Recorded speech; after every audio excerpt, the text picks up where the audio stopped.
Hey guys, and welcome back to my channel. I am back with another true crime video, and today we are going to be doing the story of Palesa, Roseline, Mofokeng and Dr. Tumelo Ntholeng. Now if you're new to the channel, I try and do these videos often, so please do check out the playlist. I've done a couple already and I will be doing more in the near future. So before we dive into today's video, I just have one disclaimer. Today's video is fairly new. This only happened on the 5th of April 2024, and although a couple of people have already been arrested, I need to stress that these are still just allegations because they are still being tested in a court of law. And with that said, and without wasting any more time, let's dive into today's video. Today's video takes us to the south of Johannesburg in Van der Park as well as Vereniging. Palesa Roseline Mofokeng was born on the 6th of June in 1991 to Data Ezekiel as well as Ntholeng Mofokeng. She is one of 3 children and has 2 siblings, Karabo and Mamelo. Palesa went to Roseline Primary School in Vereniging, and thereafter she went to Suncrest High School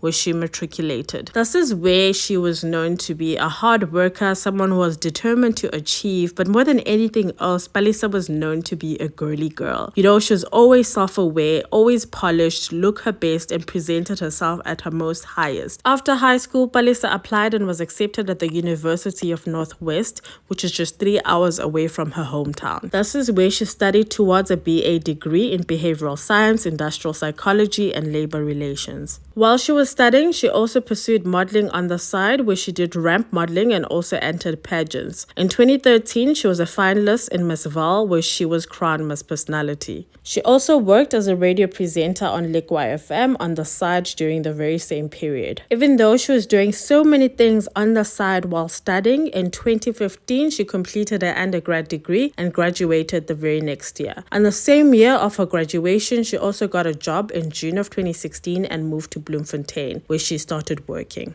Around the same time, she met and fell in love and later traditionally married Dr. Tumelo Ntholeng, who was born just a year before her in 1990. So it's just a year between the two of them. Side note, for anyone who's not aware or used to South African law, all customary marriages are automatically in community of property unless the couple before the marriage go and sign an antenuptial contract. So anyway, the couple gets married. Dr. Tumelo, although he's South African, he worked for an international medical NGO and was in and out of the country often. Like most relationships, in the beginning all was well. Palesa stopped working in Bloemfontein and decided that she wanted to pursue a postgrad in education, so she was going to be doing this full time. So she wasn't working for some time. Things were good, like I already mentioned. They were a young couple at the time with no kids, so they were able to live a flamboyant lifestyle. Dr. Tumelo bought luxury cars and they lived in a beautiful house. All seemed well and great until it wasn't. Guys, my look is giving so many things today. My look is giving Auntie Darling vibes. My look is giving rich aunt vibes. My look is giving Madam CEO vibes. My look is giving Mrs. South Africa vibes. My look is just giving everything, guys. My look is giving, it's just giving. My look is giving married to the richest man alive. My look is giving spoiled wife vibes. No guys, my look is just giving. Guys, it's giving. Anymore. Cracks started to show. Dr. Tumelo started stepping out of the marriage and got a girlfriend who became pretty close with him. He became so close with the new girlfriend to the extent of which it started making Palesa really uncomfortable because he was barely hiding this from her. Palesa would later share some of her traumas from this time on her Twitter account. So in one tweet, someone had written, "Man will really shock you when they don't want you anymore," with a heartbroken emoji. And to this, Palesa replied with laughing emojis, and then she went on to share that, "I know this pain too well. A person will change on you, and when they've found someone they believe they love, and there's really nothing you can do but to just leave them before Batsi you keeping them hostage." And then she went on to write "men" in capital letters and a couple of exclamation marks. In a different tweet, she shared in retrospect how her now estranged husband used to have dates with his now girlfriend discussing their problems. The new girlfriend / side chick would give him advice and he would act on it. And a lot of things that weren't issues before he got a side chick now became huge problems. Like the fact that Palesa did not have a job at the time now had become an elephant in the room, she tweeted. In another tweet, she wrote, "Everything was now about money and me being jealous of him because he was now achieving more than she was. And the side chick had now placed Palesa in a position of being in a competition. She became the ultimate girlfriend and I became the evil gold-digging wife that hated his family," she wrote. As you can imagine, with all the things that are happening in the marriage at this time, it was just a recipe for a disaster and the couple separated. Palesa had graduated with a postgrad in education in 2019 at the University of Northwest during this whole turmoil. She had also fallen pregnant and the couple welcomed their first and only child, baby R, who is 4 years old at the time that I'm doing this video. So in the midst of their separation, Palesa left everything behind and moved back home to her mother's house in Vanderbijl Park with the little baby. Not one to stay down for too long, she started looking for work in education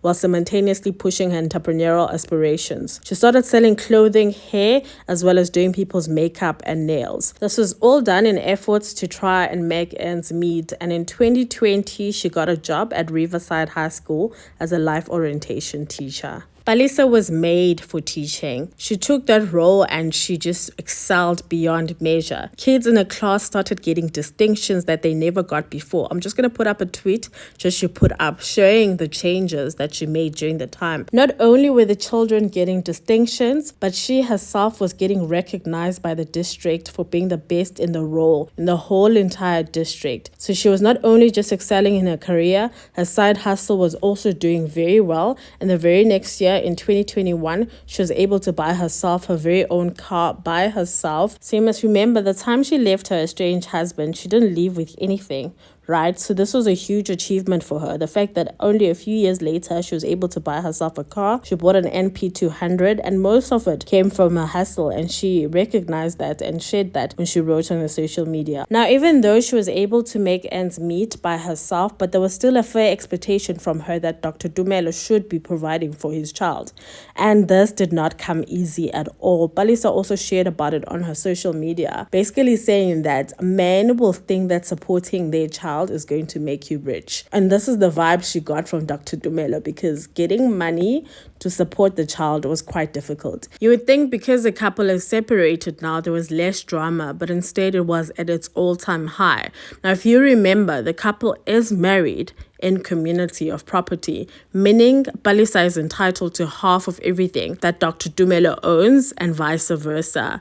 And this is one of the main reasons the divorce stalled for quite some time. Now, if Dr. Tumelo barely wants to pay child support, you can just imagine how he feels about actually sharing his assets. That was never going to happen. He was never going to let that happen. So anyway, while this whole divorce is stalling, Dr. Tumelo had moved on with the girlfriend that he had started dating well into his marriage. And plus minus 2 years into the separation, because the divorce was not happening anytime soon because there were a lot of differences when it came to that, Palesa also started dating and picking up the pieces of her life. And you could just tell how happy she was. She gushed a lot about the new relationship on her social media accounts, and you could just tell that she was really happy. She posted snippets of herself with her new partner, although not really posting the full body picture. We could not see the face, but you could definitely see that she's with someone now. She'd post their outings, their dates. They would go to the vineyards together. They would go to the beach. They would go to restaurants. They were always out and about together.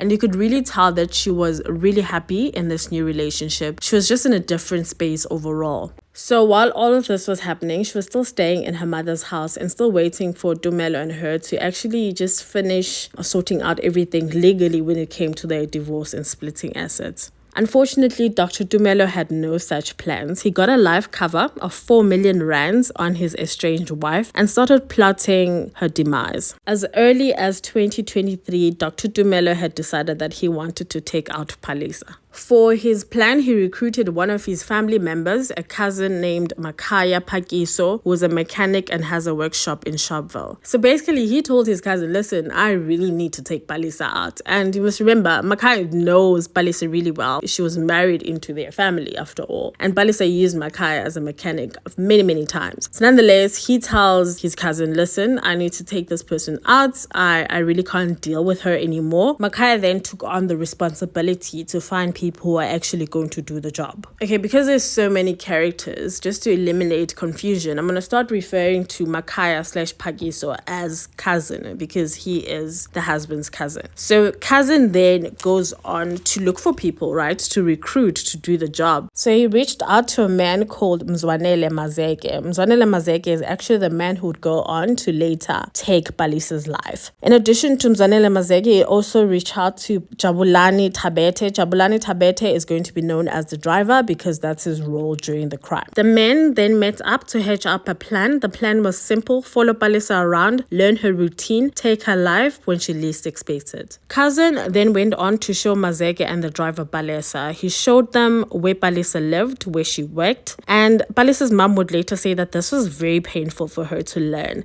because she knew cousin, Palesa used cousin as her mechanic of choice even post the marriage. Palesa's mom says that Palesa could be stuck anywhere in the country and the first person she would call is cousin. So this really hurt her because she felt really betrayed by him because Palesa had trusted him so much. So nonetheless, cousin shows Mazeke and the driver everything they need to know about Palesa. And for a while, the two men follow Palesa around. Just so you guys understand how premeditated the whole thing was. The first talks around this whole thing were in September of 2023. And then as early as January of 2024, Tumelo paid 32,000 rands to Pagiso, his cousin. Now, he would later refute this 32,000, saying that it was not payment for Palesa's demise, but rather he was paying his cousin because his cousin had fixed his car earlier on. Now, which is a big lie because once you start following the money, you'd notice that after his cousin received the money, the cousin went on to pay part of the money to Mazeke and the driver. So for around 7 months, they plotted Palesa's demise. And in April of 2024, the plan was meant to be put into action. Mazeke, the man who went on to take Palesa's life, was promised 70,000 rands. This is according to his confession that he later made, although he never got half of it, to be honest, because most of it was meant to be paid afterwards. Days leading up to Palesa's passing, the duo followed Palesa's movement really closely to find the perfect time to execute the plan. And unfortunately, the 5th of April would be that day. Palesa's movements on school days were pretty routine like most people. She woke up in the morning, she got ready, she got her daughter ready, and they were off to school.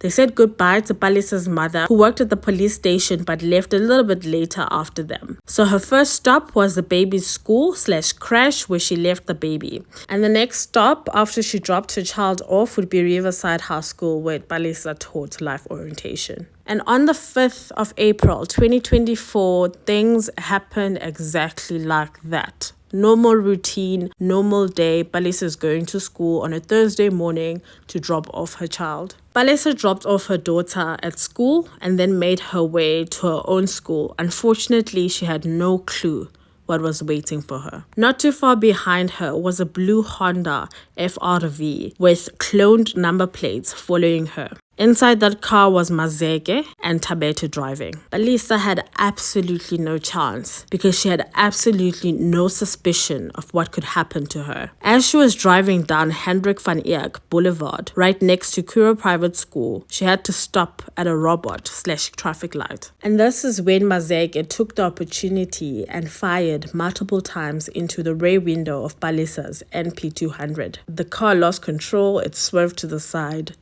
and came to a stop. Palesa lost her life immediately.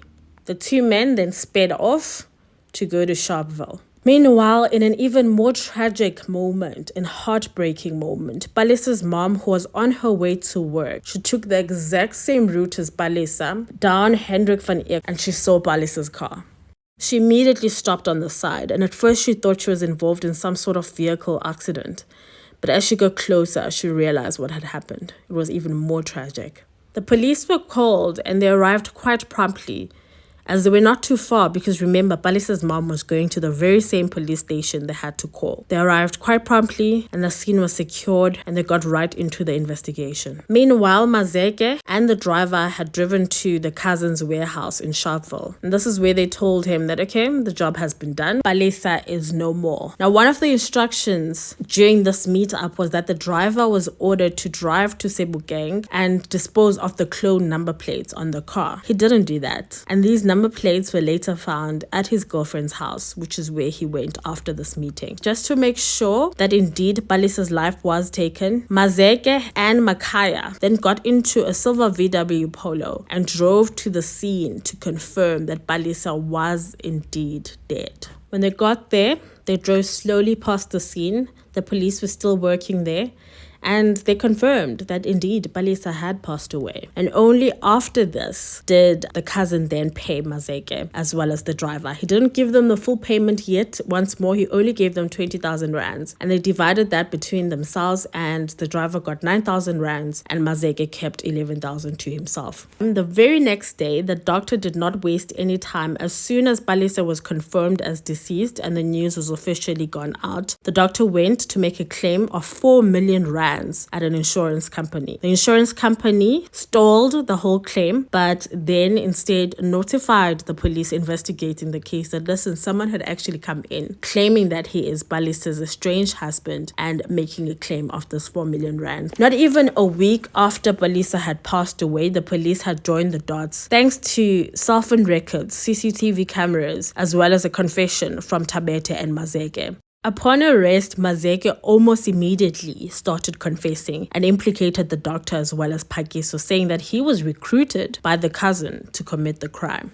Tabete also corroborated the confession, and all 4 men were arrested. And meantime, Palesa's passing went viral. Friends, family, and pupils she taught at Riverside High School were all broken. She was posted on multiple news channels, blogs, and general social media, and a lot of people were really reeling from her passing. Palesa was laid to rest on the 13th of April 2024 in a beautiful send-off that was fit for the beautiful person that she was. After the funeral, the court proceedings started. Dr. Tumelo sought for bail, and he eventually got it for 60,000 rands. Some of his friends, family members, as well as patients were there to support him on the day he got bail. Thank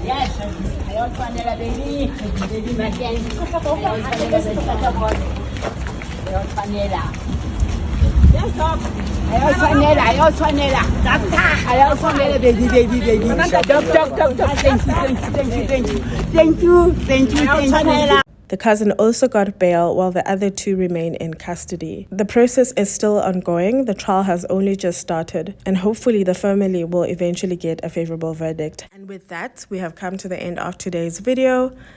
Please remember to like, comment, and subscribe, and more than anything else, stay safe out there. Bye. I'll see you in the next one.